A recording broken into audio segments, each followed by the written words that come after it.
자, 뒷장이죠. 5번.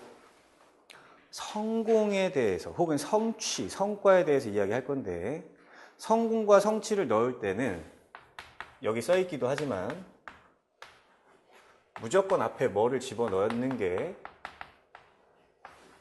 좋으냐면 실패를 집어넣는 게 좋습니다. 왜냐하면 일반적인 성공은요, 그냥 바로 성공으로 만들기가 쉽지 않아요. 자, 예를 들어서 초등학교 때도 반에서 1등 했고, 중학교 때도 공부 잘했고, 고등학교 때도 공부 잘했어. 그래서 대학교 때도 잘했고, 그래서 경찰도 한 번에 붙었어. 성공인가요? 성공처럼 느껴지지 않죠, 그죠?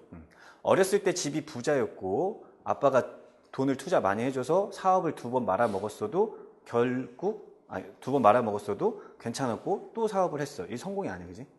뭔가 어려움이 있어야 돼. 그래서 실패를 심어주는 게 굉장히 중요합니다. 자, 두 번째. 여기에서 꼭 써야 되는 건 실패를 깔아줬으면 뭐가 있어야 되냐면 실패의 원인이 무엇인지 스스로 고민하는 단계가 있어야 돼요. 실패의 원인. 그래서 원인 분석 혹은 원인 고민의 과정이 필요하다. 두 번째, 그럼 극복을 해야 되는데 극복하는 방법이 가장 중요합니다. 이 부분을 최대한 구체적으로 쓰는 게 중요해요. 극복하는 방법에 대해서. 자, 근데 이 극복하는 방법이 특히 누구와는 달라야 되냐면 타인과는 달라야 돼. 남들이 하는 방법으로 극복하면 안 돼. 근데 그렇다고 해서 너무 막 새로운 걸 생각하려고 하지 말고요. 이런 것만 좀 지향하면 좋겠다는 거야. 예를 들면 열심히 했습니다. 이런 것만 좀 안 했으면 좋겠다는 얘기야. 자, 스토리 한번 만들어 볼게. 자, 예를 들어서 경찰 수험 생활에 이제 들어갔어. 그래서 공부를 하는데 모의고사 봤더니 처음에 평균이 30점밖에 안 나와. 성공은 몇 점인데? 80점인데. 자, 두 번째 또 봤어. 열심히 해서 봤어. 잠을 줄여가면서. 그랬더니 또 30점이야. 자, 그러면 내가 왜 30점밖에 못 받을까? 실패 원인 극복해야 돼. 뭔가 공부를 잘못하고 있구나, 그지? 자, 그 원인을 극복해서 원인을 분석해 봤더니 뭐냐면 과목을 너무 이거 했다, 저거 했다, 이거 했다 이러고 있다는 거야. 아니면 개념을 이해하지 못한 상태에서 너무 문제풀이에만 집중하고 있었다는 거야. 이렇게 원인을 찾은 거지. 찾았으면 그걸 이제 어떻게 해야 돼? 극복해야 돼. 이거 했다, 저거 했다가 아니라 오늘은 형법만, 내일은 형소법만, 모레는 뭐 국어만, 영어만 이렇게 이제 과목에 집중과 선택을 하기 시작했어.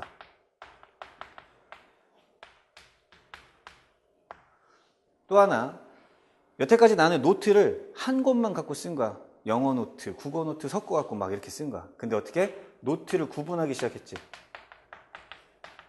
영어 노트 따로, 국어 노트 따로 구분했고, 이 영어 노트를 쓰다 보니까 어떻게? 개념만 쓰는 노트, 문법만 쓰는 노트, 문제풀이에서 오답을 정리하는 오답 정리 노트로 나눴어. 이렇게 했더니 기존에 복습하던 습관이 바뀌기 시작했어. 과거에는 이거 했다 저거 했다 이렇게 됐는데 지금은 딱 정확하게 개념만 복습하고 문법만 복습하고 문제풀이만 복습하고. 그래서 어떻게 했어? 결론적으로 80점이라고 하는 점수를 얻을 수 있었어. 자, 이 흐름을 가지고 가야 성공이 표현이 돼요.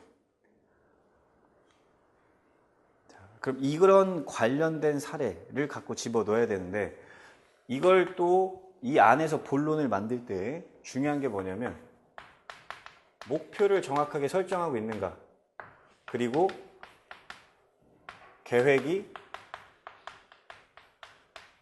구체적인가, 이 두 가지를 설정하면은 이거에 대해 내용을 쓰면서 본론이 만들어지기 시작할 거예요. 그래서 목표가 뚜렷하게 설정되어 있는가, 그리고 계획이 구체적인가. 그 계획이 구체적이라는 얘기는 이런 얘기를 쓰는 거야. 개념 노트, 문법 노트, 오답 노트 이렇게 다 구분을 해서 쓰라고. 그리고 이런 내용에 대해서는 여러분들이 설사 써오지 않더라도 저희 선생님들이 첨삭하면서 계속 추가해서 집어 넣어줄 거예요. 아, 이거는요 이렇게 만들어야 돼요. 이거는 이렇게 만들어야 되고.